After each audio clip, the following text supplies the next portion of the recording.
I began reading. It's the only thing I can do. I have read all of my life, but those 3 months when I was 23 years old, 24, were crucial to what my career is right now. And I understand that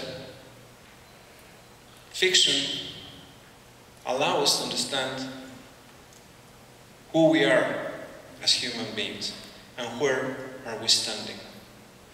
Sometimes a fiction character explains more your life than real people. It's the case, for example, of Hamlet or Macbeth. Macbeth can explain perfectly many things to a politician right now. Or Hamlet can explain.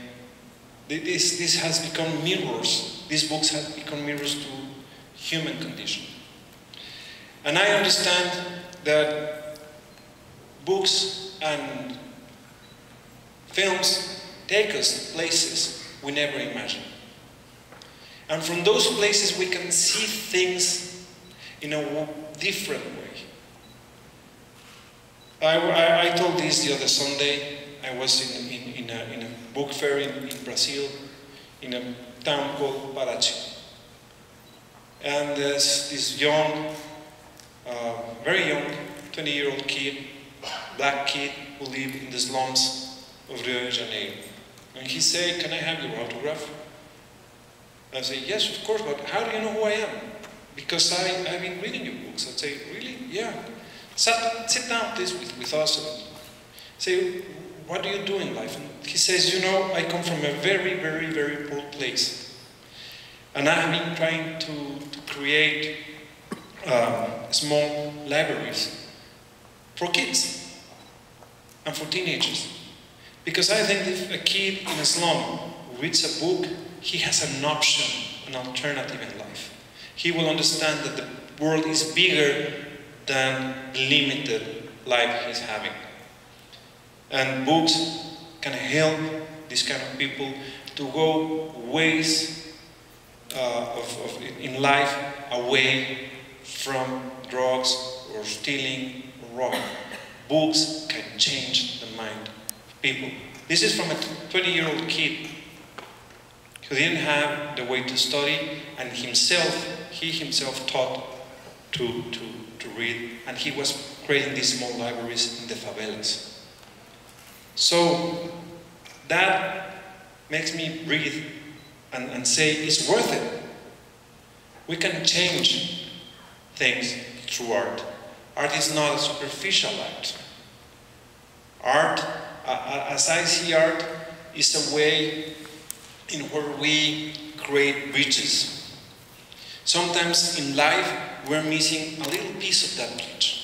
And we don't understand where that little piece is, and suddenly we read a book and we find the piece in that bridge that allows us to understand my own human condition.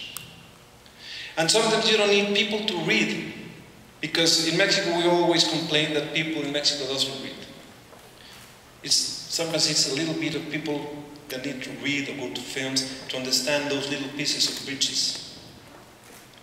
And in politics, for example, understanding history is the best way of understanding the contemporary debate that politics needs to be taken.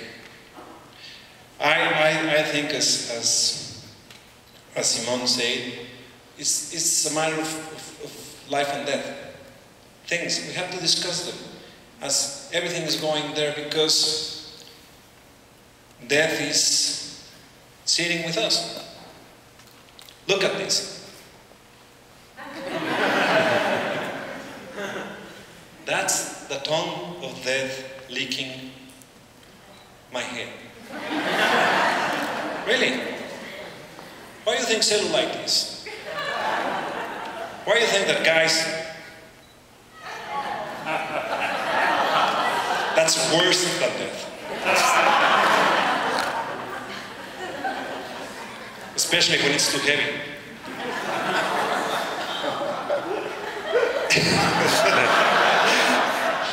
He's laughing because, well,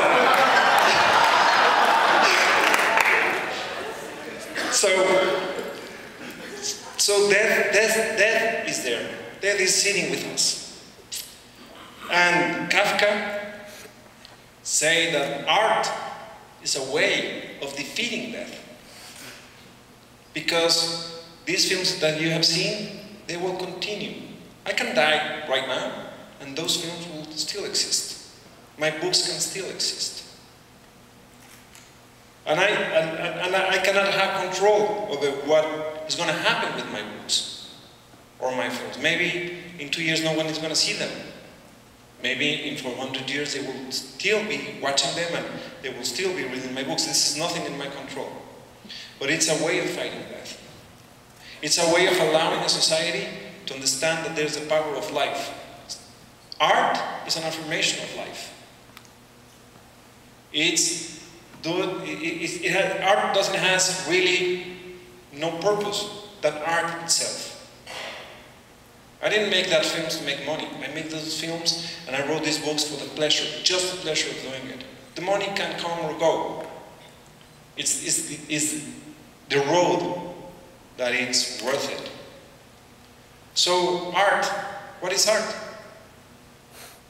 It's the way of understanding that we can defeat death in a certain way. And Sunday also, while I was going I have a reading of my books, I say to the audience that day, and I'm sorry if I repeat myself to some people, that every nation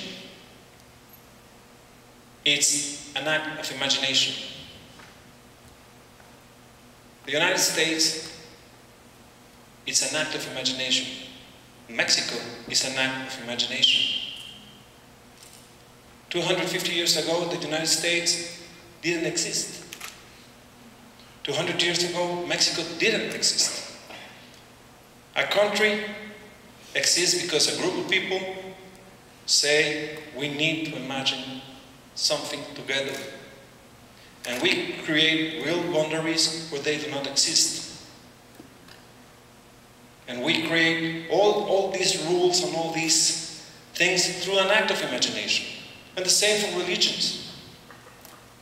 I don't want to offend anyone here, but 5,000 years ago, it was Zeus, the one who ruled. And anyone who questioned the gods of the Greeks was wrong. 2,000 years ago, there was no Jesus Christ. 2,000 years ago, there was no Mahoma. I don't know, I'm not going to question if they exist or don't exist. Of course they exist, and of course it's very valid.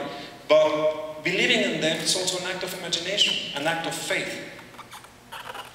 In order to keep those acts of imagination alive, and to allow us to live in community and to progress as a community, we need something that will glue us together. And that's where stories came in. Can we understand the Christianism without the Bible? No.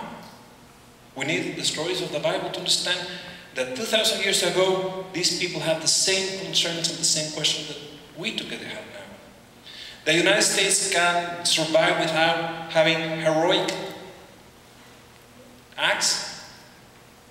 Don't we need to remember the Alamo? That still hurts Mexico, by the way. Don't we need to remember Abraham Lincoln? Don't we need to remember the pain of the Civil War? We need stories. Sometimes when now there's this strong debate between Republicans and Democrats, we go to tell stories. In the Civil War, this happened between brothers. Let's not repeat what went on. And the same in Mexico. We need heroes, we need stories. And so that's important also. To keep these acts of imaginations moving on, we need fiction and we need fictional characters to understand ourselves. Again, thank you very much for this award. Thank you very much for being here. I feel more than honored. Thank you for the Dallas International Film Festival. Thank you to the University of North Texas for receiving me. And thank you for the society, the community, and the state of Texas for having me here. Thank you very much.